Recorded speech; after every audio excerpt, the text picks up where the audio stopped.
For the disciples, Holy Week, which we now know as Holy Week, was a week of shock. We start Holy Week with Palm Sunday and Jesus' triumphant entry into Jerusalem with a crowd shouting, "Hosanna to the Son of David. Blessed is he who comes in the name of the Lord." And a few days later, Jesus' life is snuffed out. A tremendous shock to those who loved and followed him. And for those who first encountered the empty tomb that first Easter Sunday, again, that must have been quite a shock. You and I very easily speak about the death and the resurrection of Jesus. But whatever Jesus may have said about his mission to Jerusalem, his followers were as unprepared for an empty tomb as they had been for his crucifixion. On Easter Sunday, Christian churches everywhere resound with joyful alleluias. But for Mary Magdalene, for Peter, and for John, there were no alleluias that first Easter Sunday morning. Mary is the first to see a sign. The stone has been rolled back from the tomb, but she misinterprets it. She runs back to the disciples and tells them that somebody has stolen the Lord's body. Peter and John see another sign: the linen cloths lying where the body had been. It is John, the only apostle to see Jesus die, who is the first to believe that he is alive. But faith in a risen Jesus does not come easily to his friends. Mary Magdalene misunderstands. John lacks the boldness to enter the tomb. Peter enters the tomb but cannot interpret what he sees. And yet, from such hesitations and weakness, God will achieve his purpose: a growing faith in the risen Christ that will reach to the ends of the earth, as it does today. Jesus has risen. But our gospel account tells us that it is still dark. Are we also wondering whether it might still be dark for us as well? Are we on this day of resurrection, in a sense, staring into a tomb?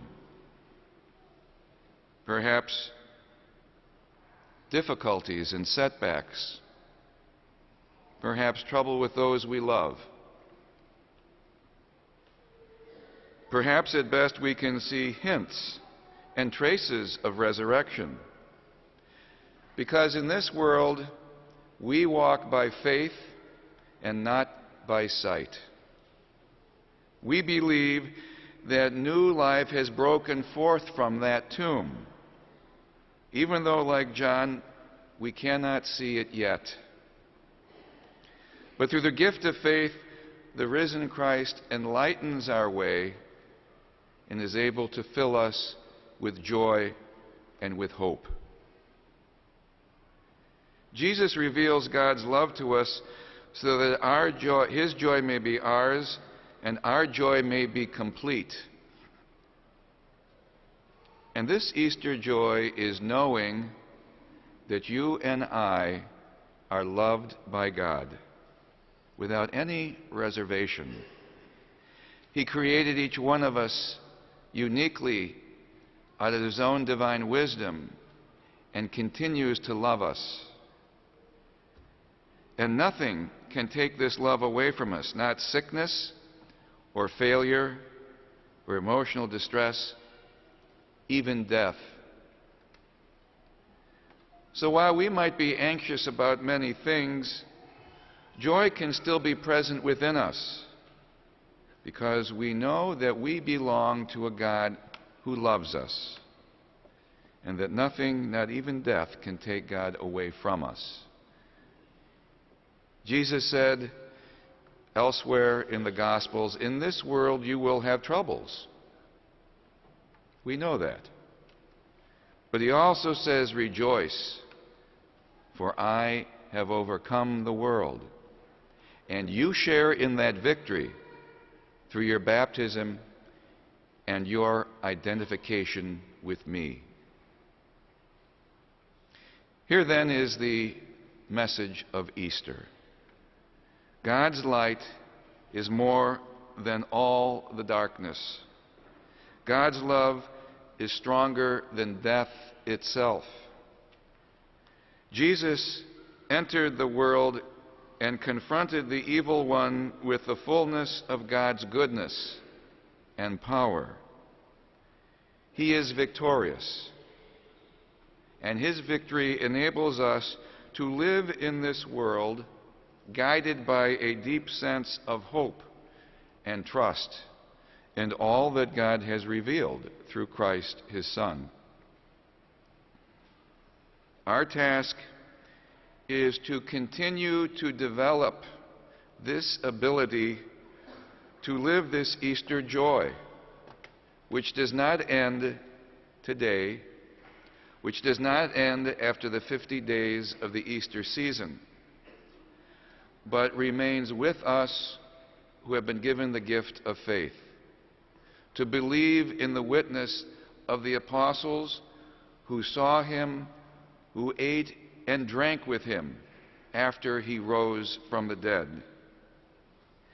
Maybe we could spend some time at the end of each day and choose to remember that day, whatever may have happened, with a sense of thankfulness, to find things that we can be grateful for, because gratitude is the foundation of joy.